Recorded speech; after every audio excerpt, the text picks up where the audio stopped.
I would like to start with a question. A few questions, actually. How many of you know Nike's famous advertising slogan? It starts just, do it, yes. What about, how many of you know what the golden arches stands for? Thank you very much.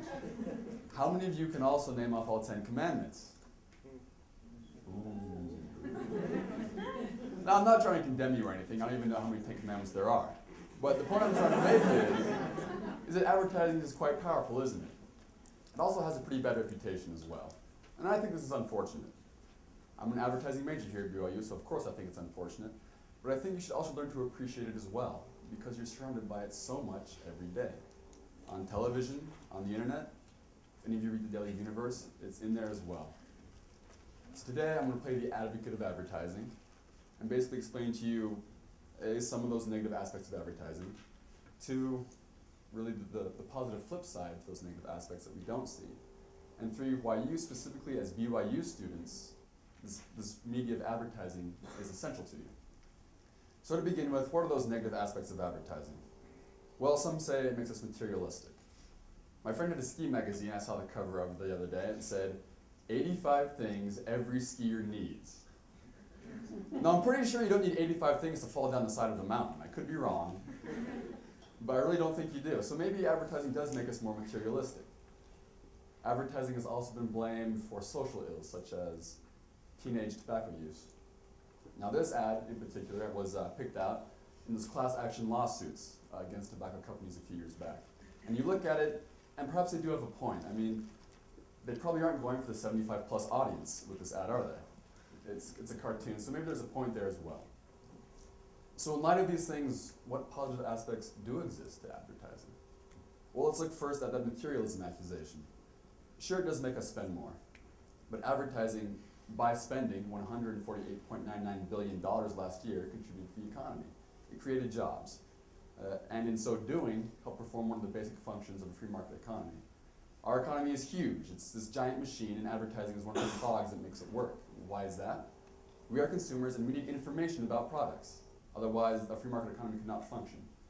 As BYU professor Russ Morrison said, advertising is the most efficient way in a free market economy to disseminate product information. It does it by creating jobs. It's a wonderful way to get it done. What about social ills? It may be the virus, true, but it can also be the penicillin. It can be that doctor. For example, I'm sure all of you have also seen this, right?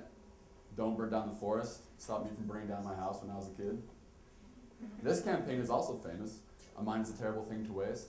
Now, this campaign alone has raised $2.2 billion and sent 350,000 people to college. Now, surely this is a good thing. Surely we want this in our society.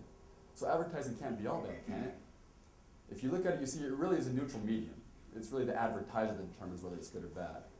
But for you as BYU students, it's really essential.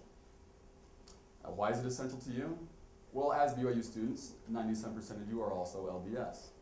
And going back to that idea of using advertising to promote social good, the church also uses advertising, doesn't it? Nephi said this about advertising in the gospel. He said, "How great the importance to make these things known unto the children of men." Talking about the gospel. Now, maybe stretching things, maybe. But the fact of the matter is that advertising accomplishes this very effectively. Very effectively. And you as members advertise the church. You have to be aware of what messages you're sending to those around you. What else? Why else is advertising essential to you as students? Well, this is a resume. Not mine. But you all want to be rich, don't you? You want to graduate, get a job, and be rich. Yeah? You have to know how to advertise yourself to your potential future employers. What else? Well, I guarantee at some point in your life, you're going to have to advertise something. It could be a bake sale. It could be a garage sale.